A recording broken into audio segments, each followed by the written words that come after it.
Hello students, पिछले lecture में हमने गजानन माधव मुक्तिबोध को डिटेल में पढ़ा। हमने उनके जीवन परिचय, उनकी साहित्यिक परिचय, उनकी रचनाओं को पढ़ा। साथ ही हमने ब्रह्म राक्षस को भी डिटेल में पढ़ा। अब हम उन्हें क्वेश्चन फॉर्म में पढ़ेंगे ताकि हमारी जो है वो प्रैक्टिस वो बहुत अच्छे से हो जाए और हमें किसी भी तरह के क्वेश्चन को अटैम्प्ट करने में कोई दिक्कत ना हो। तो पहला क्वेश्चन है, मुक्तिबोध का पूरा नाम बताइए। तो मुक्तिबोध का जो पूरा नाम है वो है गजानन माधव मुक्तिबोध।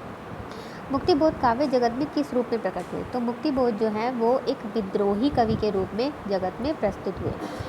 मुक्तिबोध का संबंध किस प्रदेश से या किस जगह से है, यहाँ पे इन्होंने बताया है। तो ये जो इनका जो संबंध है वो ग्वालियर से, क्योंकि इनका जो जन्म हुआ था वो ग्वालियर के ही एक कस्बे श्योपुर में हुआ था। नेक्स्ट क्वेश्चन है, मुक्तिबोध का जन्म एक डैश में हुआ था। तो यहाँ पे जो ऑप्शन आएंगे वो है कस्बे। जैसा कि मैंने भी पिछले क्वेश्चन में आपको बताया कि इनका जो जन्म हुआ था एक कस्बे श्योपुर में हुआ था। ग्वालियर का कस्बा है ये, जो कि मध्य प्रदेश का आएगा। तो जब ग्वालियर और मध्य प्रदेश दोनों एक ही ऑप्शन में आएंगे तो आपको ग्वालियर ही लगाना है, मध्य प्रदेश नहीं। नेक्स्ट है, मुक्तिबोध का जन्म किस सन में हुआ था? तो मुक्तिबोध का जो है जन्म का समय पूछ रहा है, तो ये है इनका 13 नवंबर 1917। नेक्स्ट है, मुक्तिबोध का निधन किस सन में हुआ था? तो उनका जो निधन हुआ था वो था 1964 में। नेक्स्ट है, मुक्तिबोध ने कहाँ तक शिक्षा प्राप्त की? तो उन्होंने जो शिक्षा प्राप्त की थी वो थी बीए, यानी कि उन्होंने बीए तक ही शिक्षा प्राप्त की थी। नेक्स्ट है, मुक्तिबोध ने बीए के पश्चात किस रूप में कार्य किया? तो उन्होंने ये सभी जो ऑप्शन में दिए गए हैं सभी कार्य किए सिवाय वकालत को छोड़ के। तो यहाँ पे ये ऑप्शन 4 जो है इसे छोड़कर बाकी सभी जो है वो कूट में आ जाएंगी, यानी कि 1 2 3 ये ऑप्शन ए में है, यानी कि 1 2 3 तीनों जो ऑप्शन है ये सही है। नेक्स्ट है, मुक्तिबोध प्रतिष्ठित हुए किस रूप में प्रतिष्ठित हुए? वो एक कवि, कथाकार, समीक्षक, विचारक और पत्रकार, इन सभी के रूप में सही प्रतिष्ठित हुए सिवाय एक अध्यापक को छोड़कर। नेक्स्ट है, अनेक विद्वान मुक्तिबोध को स्वीकार करते हैं। क्या स्वीकार करते हैं? तो उन्होंने जो विद्वान है उन्होंने प्रयोगवादी कविता का अग्रज के रूप में मुक्तिबोध को स्वीकार किया है। नेक्स्ट है, मुक्तिबोध को प्रयोगवाद का क्या माना जाता है? तो मुक्तिबोध को प्रयोगवाद का एक श्रेष्ठ कवि माना जाता है। नेक्स्ट है, यहाँ पे कोटेशन दी गई है, उससे संबंधित क्वेश्चन पूछा गया है कि मुझे कदम कदम पर चौराहे मिलते हैं बाहें फैलाए। ये पंक्ति किस कवि की है? तो ये पंक्ति जो है मुक्तिबोध की है। नेक्स्ट भी एक कोटेशन ही है, घर पर भी पग पग पर चौराहे मिलते, कविता मुझे कदम कदम पर। शीर्षक कविता में कविता से संबंधित ही कविता किस संकलन से अवतरित है? तो ये जो कविता है ये चांद का मुंह टेढ़ा है, जो कि इनकी बहुत ही प्रसिद्ध पुस्तक है, उससे ये संकलित है। नेक्स्ट है, गजानन माधव मुक्तिबोध द्वारा लिखा गया काव्य ग्रंथ कौन सा है? तो इन चारों जो ऑप्शन दिए गए हैं उसमें ऑप्शन सी चांद का मुंह टेढ़ा है ये सही है, ये इनका काव्य ग्रंथ है। मुक्तिबोध की कविताएं तार सप्तक में किसके द्वारा संपादित की गई हैं? तार सप्तक से संबंधित बहुत से क्वेश्चन हम पहले भी पढ़ चुके हैं और अब भी पढ़ रहे हैं, क्योंकि हमारे कोर्स में जो भी ज़्यादातर कवि लगे हैं वो तार सप्तक से जुड़े हुए हैं, जैसे कि अज्ञे हो गए, शमशेर बहादुर सिंह हो गए। तो ये जो है ये तार सप्तक से जुड़े हुए हैं। तो तार सप्तक से संबंधित आपको सारी ही जानकारी आपको पता होनी चाहिए, क्योंकि कौन सा कवि किस तार सप्तक में है और किसने कौन सी संपादित की है, तो ये सब चीज़ें आपको मालूम होनी चाहिए। तो इसमें एक चीज़ है कि तार सप्तक चाहे वो कोई सा भी तार सप्तक हो, उसे अज्ञे जी द्वारा ही संपादित किया गया है। तो ये जो तार सप्तक है जिसमें मुक्तिबोध की कविताएं संकलित की गई थी वो भी अज्ञे जी द्वारा ही संपादित है। नेक्स्ट क्वेश्चन है, अज्ञे द्वारा संपादित तार सप्तक में मुक्तिबोध की कितनी रचनाएं संकलित हैं? तो ये भी एक इम्पॉर्टेंट क्वेश्चन है जिसमें ये पूछा गया है कि मुक्तिबोध की कितनी कविताएं संकलित हैं तार सप्तक में। तो वो हैं 17 कविताएं जो हैं अज्ञे जी ने तार सप्तक में मुक्तिबोध की संकलित की गई थी।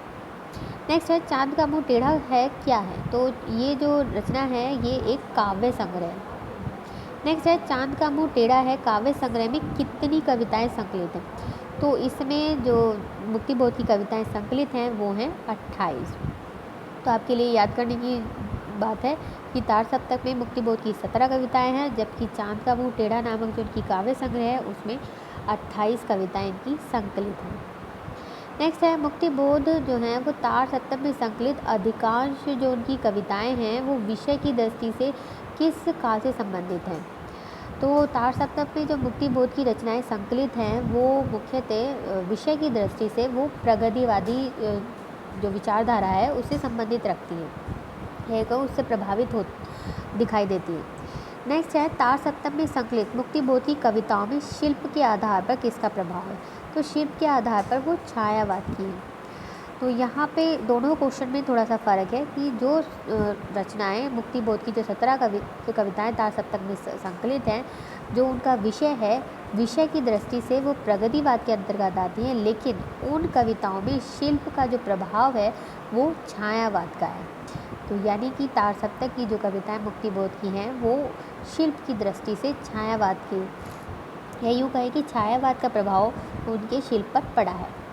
नेक्स्ट है इनमें से मुक्ति बोध की कविता नहीं है। तो इनमें से जो त्रिकाल संध्या है वो मुक्ति बोध की रचना नहीं है। इसके अलावा चांद का मुंह टेढ़ा है, आत्मा के मित्र मेरे, ब्रह्म राक्षस, मृत्यु और कवि, हे महान, नाश देवता, भूरी भूरी खाक धूल, अंधेरे में, ये 8 रचनाएं जो हैं वो मुक्ति बोध की ही है। नेक्स्ट है मुक्ति बोध किस प्रकार के कवि हैं। तो मुक्ति बोध जो है वो जनसाधारण के कवि हैं। नेक्स्ट है मुक्ति बोध गरीबों के क्या हैं। तो मुक्ति बोध जो है वो गरीबों के मित्र, साथी और पक्षधर सभी हैं।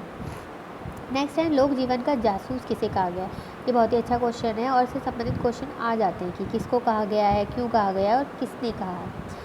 तो पहले हम देख लेते हैं ये किसे कहा गया है। तो ये कहा गया है मुक्ति बोध को। नेक्स्ट क्वेश्चन है मुक्ति बोध को लोक जीवन का जासूस किस लिए कहा गया है। तो यही मैं अभी बात कर रही थी, तो यही क्वेश्चन इसमें आ गया कि लोक जीवन का जो जासूस है वो किस लिए कहा गया है। उन्हें समाज चेतना के कारण ये नाम उपनाम दिया गया। और नेक्स्ट क्वेश्चन है मुक्ति बोध को लोक जीवन का जासूस किसने कहा। यानी कि तीनों ही क्वेश्चन इसमें आ गए हैं कि किसे कहा, किस लिए कहा और किसने कहा। किसे कहा गया मुक्ति बोध को, किस लिए कहा गया समाज की चेतना के कारण, और किसने कहा। तो ये कहा है डॉक्टर रमेश कुंतल मेघने। अब कुछ हम इनके जो रचना हमारे कोर्स में लगी है ब्रह्म राक्षस, उससे संबंधित कुछ क्वेश्चन देख लेते हैं। तो पहला क्वेश्चन है ब्रह्म राक्षस क्या है। तो ब्रह्म राक्षस जो मुक्ति बोध ने इसमें बताया है उसके अनुसार ये एक मिथक है, युग चित्रण है और फैंटेसी है। यानी कि तीनों ही चीज़ों में के अर्थ में ये ब्रह्म राक्षस को लिया गया है। नेक्स्ट है फैंटेसी के कवि कौन। तो फैंटेसी के कवि यहाँ पे 2 ऑप्शन दिए गए हैं, गिरिजा कुमार माथुर और मुक्ति बोध। तो इन दोनों में से मुक्ति बोध जो है वो फैंटेसी के कवि हैं।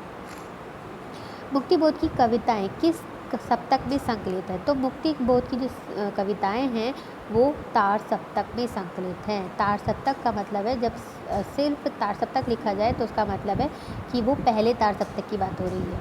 नेक्स्ट है कल्पनाओं और विचारों की परत पर परत खुलना क्या है।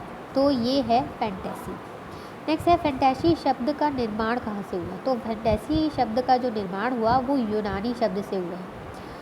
फैंटेसी शब्द बना, यानी कि फैंटेसी शब्द किससे बना। तो फैंटेसी शब्द जो है वह फैंटेसिया से बना है। नेक्स्ट है फैंटेसी किस पर आधारित है। तो फैंटेसी जो है वो द्वंद्व पर आधारित है। नेक्स्ट क्वेश्चन ब्रह्म राक्षस में ब्रह्म राक्षस प्रतीक है किस चीज़ का। बौद्धिक चेतना का। बौद्धिक चेतना का प्रतीक है ब्रह्म राक्षस। नेक्स्ट है मुक्ति बोध अपनी फैंटेसियों में किसका माध्यम अपनाते हैं। तो मुक्ति बोध जो है अपनी फैंटेसियों में प्रतीक का माध्यम अपनाते हैं। फैंटेसियों को बताने के लिए वो प्रतीक को अपना माध्यम बनाते हैं। नेक्स्ट है फैंटेसी परक कविताएं कौन सी हैं। तो फैंटेसी परक जो कविताएं हैं वो सभी हैं, यानी कि ब्रह्म राक्षस, अंधेरे में, लकड़ी का रावण, ये सभी जो है वो फैंटेसी परक ही हैं। नेक्स्ट है आत्मशुद्धि के लिए निरंतर बावड़ी में स्नान कौन करता है। तो वो जो स्नान करता है वो है ब्रह्म राक्षस। ब्रह्म राक्षस बावड़ी में स्नान किस लिए करता है। तो ये इस क्वेश्चन का आंसर है कि आत्मशुद्धि हेतु वो बावड़ी में स्नान करता है। नेक्स्ट है स्नान करने पर ब्रह्म राक्षस का मैल कैसा होता है। तो स्नान करने पर ब्रह्म राक्षस का जो मैल है वो ज़्यादा होता है। नेक्स्ट है बुद्धि जीवन का अपूर्ण ज्ञान क्या करता है। तो बुद्धि जीवन का जो अपूर्ण ज्ञान है वो उसे दम्भी बनाता है, किसे, इंसान को दम्भी बनाता है। नेक्स्ट है ब्रह्म राक्षस की ट्रेजेडी किसकी ट्रेजेडी है? तो ब्रह्म राक्षस की जो ट्रेजेडी है वो बुद्धिजीवी की है। अगला क्वेश्चन है, ब्रह्म राक्षस पिस रहा है। ये जो पंक्ति है इसे पूरा करना है। तो यहाँ पे जो क्वेश्चन जो भी शब्द आएगा वो है देह।